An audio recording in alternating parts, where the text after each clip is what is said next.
Hi everyone, and welcome back to Ways of the World, a brief global history with sources, 4th edition. And we're going to continue our study of commonalities and variations in Africa, the Americas, and Pacific Oceania with civilizations of Africa.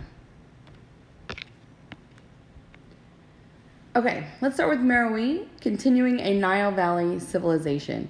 So Nubian civilization was almost as old as the Egyptian civilization. There was constant interaction that remained a distinct civilization.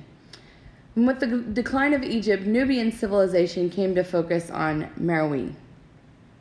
It was ruled by an all-powerful sacred monarch, sometimes female, and the city of Meroe had craft specialization. Rural areas had a combination of herding and farming. They paid tribute to the ruler. Farming was based on rainfall, not irrigation, and therefore population was less concentrated on the Nile, less directly controlled by the capital. And there's a major long-distance trade that was the source of a lot of the wealth and military power. It had contact with the Mediterranean and also traded to the east and west by means of camel caravans. And there was a less Egyptian influence than in earlier times. And the decline of Meroe was in approximately after 100 CE. Deforestation, there was too much wood used in the iron industry. Conquest in the 340s CE by Aksum. And penetration of the Coptic Christianity, where Christian dominance lasted for about 1,000 years. And then, of course, the penetration of Islam after about 1300 CE. All right, so Africa in the Second Wave era. During the Second Wave era, older African civilizations such as Egypt and Nubia persisted and changed, while new civilizations emerged in Aksum and the Niger River Valley. So south of the equator, the process of Bantu expansion created many new societies and identities. So looking at the map here, what major pathways can you identify that linked regions of Africa south of the Sahara Desert with North Africa and Eurasia? Established trans-Saharan trade routes as well as coastal trade routes on the Indian Ocean, transferred goods and ideas between sub-Saharan region and North Africa and Eurasia. Moreover, navigable rivers, especially the Nile and the Niger, served the same purpose. So does this map support the idea that major cities in the Sahara Desert and sub-Saharan West Africa were located primarily along trade routes?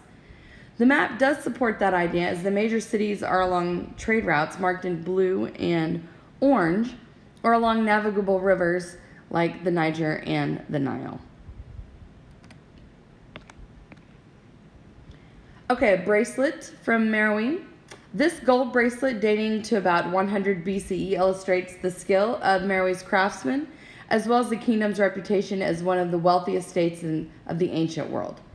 The bracelet's depiction of a seated Hathor, or a popular Egyptian goddess, shows the influence of Egyptian culture in Nubia.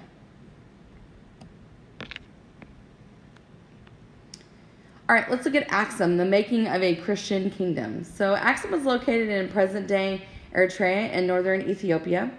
The kingdom's economic foundation was highly productive agriculture. It was plow-based farming, not reliant on a hoe or digging stick like most of Africa. And there's a high production of wheat, barley, millet, and teff.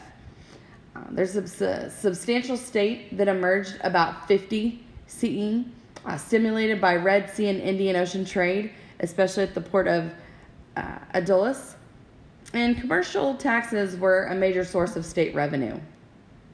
Now, the capital city of Aksum in the interior was a center of monumental building and arts patronage. Huge stone obelisks probably marked royal graves. The town language was Ge'ez, written in South Arabian-derived script, and most of the rural populace spoke Agau. Now, the capital exerted loose control, mostly through collection of tribute. Now, Christianity arrived in the 4th century CE, and King Azana adopted Christianity about the time of Constantine. And this is when Coptic Christianity took hold, and it's still the religion of half the region.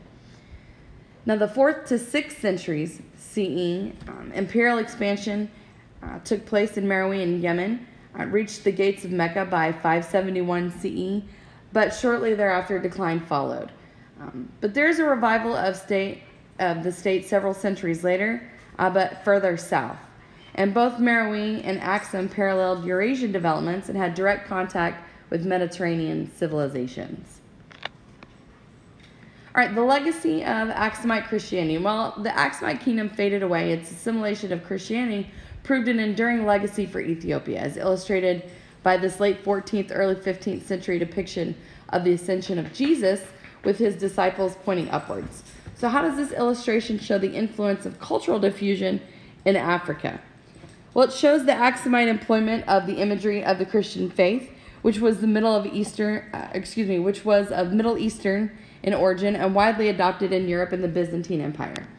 Here, Jesus is in the center of the circle, and his biblical disciples are pointing to him as he descends into heaven. All right, now let's look at along the Niger River, cities without states. Major urbanization took place along the middle stretches of the Niger River between 300 BCE and 900 CE. The migration of peoples from the southern Sahara during a long dry period, but no evidence of a state structure, either imperial or... Sorry, that's my dog.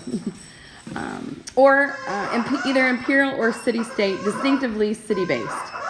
Archaeologists have not found evidence of despotic power, widespread war, or deep social inequality, like the Indus Valley civilization.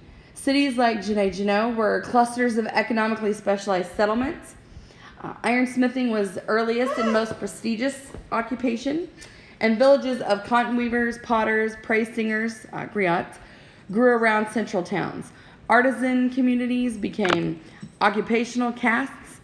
The rural populace also specialized fishing, rice cultivation, things like that. Now, the middle Niger cities were stimulated by a network of West African commerce. Large-scale states emerged in West Africa in the 2nd millennium CE.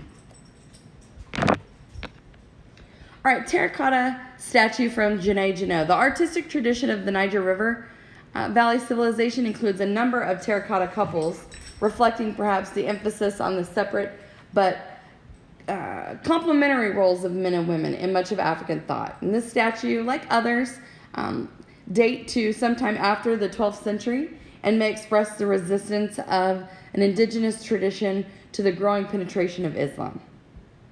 And that concludes our study of ancient civilizations of Africa. I will see you guys next time.